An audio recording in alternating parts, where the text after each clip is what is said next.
Pemirsa, sejumlah wilayah seperti Solo dan Jakarta telah bergerak mencegah penyebaran virus corona. Lantas seperti apa langkah pemerintah Provinsi Jawa Timur? Kita berbincang langsung dengan Ibu Hovifah Indar Parawansa, Gubernur Jawa Timur. Selamat sore Ibu Hovifah.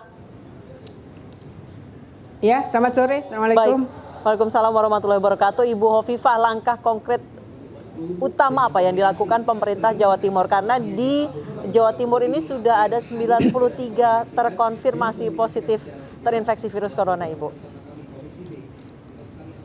Ya, sebetulnya dari awal ketika masih zero positif, kami sudah melakukan rapat koordinasi cukup intensif dengan Forkopimda. Bukan hanya Pemprov, tapi juga dengan Pangdam, Kapolda, Pangko Armada 2. Kita sudah melakukan Fitcon, kita melakukan rakor secara virtual dengan seluruh Forkopimda Kabupaten Kota.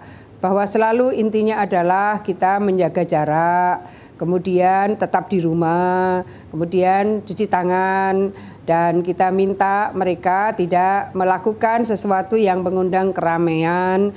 Pola-pola itu himbauannya di tingkat dusun, tingkat desa berjalan. Saya ingin menyampaikan terima kasih bahwa format ini berjalan sangat baik. Nah, akhirnya kemudian proses berjalan dan kita sudah ada yang terkonfirmasi positif.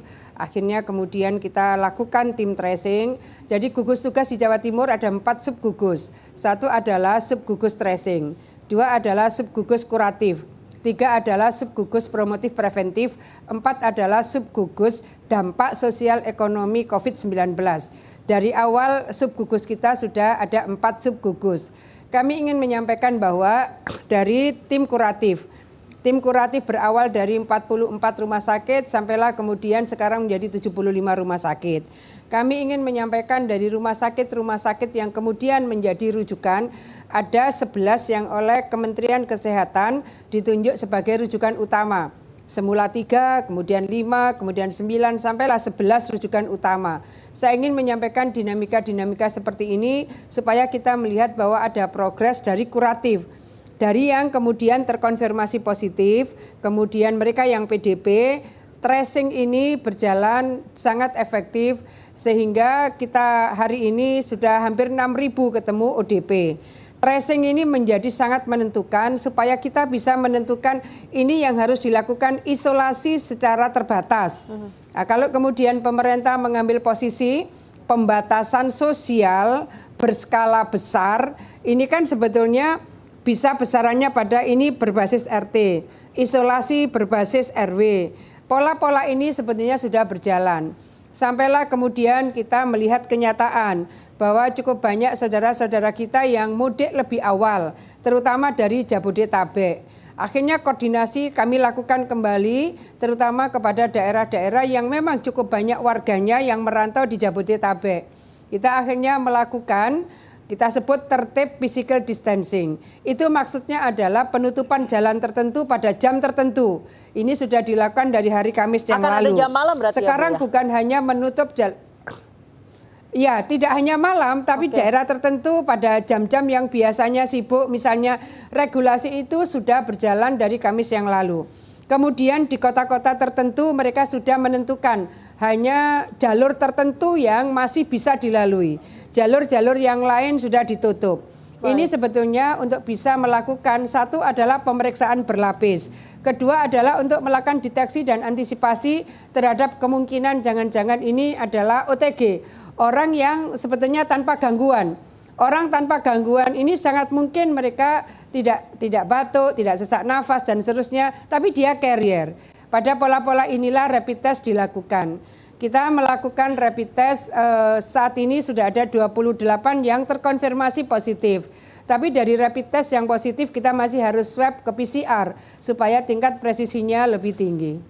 Baik, Ibu Hovifah, katanya di Surabaya ini ada pembatasan akses masuk hanya untuk mereka yang berplat L. Seperti apa Ibu mekanismenya? Jadi sebetulnya memang ada pikiran, tapi saya ingin menyampaikan bahwa kita berada pada sebuah region Provinsi Jawa Timur. Yang melewati Surabaya juga adalah masyarakat se-Madura.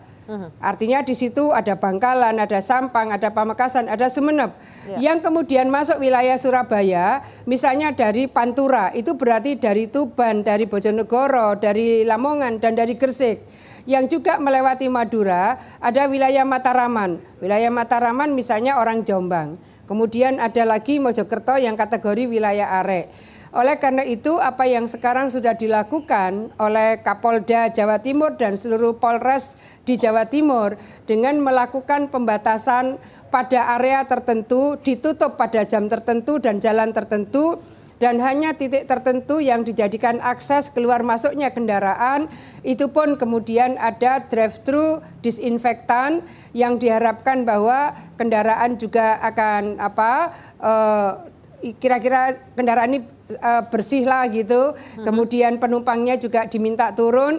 Kemudian kalau bus ini misalnya untuk ziarah, karena banyak peziarah yang misalnya dari Surabaya ke arah Lamongan dan ke arah Tuban atau ke arah Madura, kita sudah minta bahwa untuk sementara ziarahnya ditunda. Ada titik di mana mereka bisa berputar. Jadi pola-pola itu sebetulnya simulasinya sudah cukup detail dilakukan oleh jajaran Polda, Polres, dan kami juga bersama Kodam menyatulah.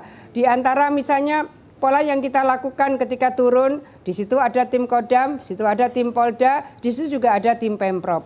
Maka saya minta tolong seluruh kabupaten kota di Jawa Timur, kita dalam keberseiringan menyiapkan sesuatu yang dengan regulasi ditata bersama, tentu semuanya atas koordinasi yang baik di antara tim Pemprov, tim Kodam, tim Polda, dan pasti kita semua akan berusaha semaksimal mungkin menjaga kita merasa aman, kita merasa nyaman.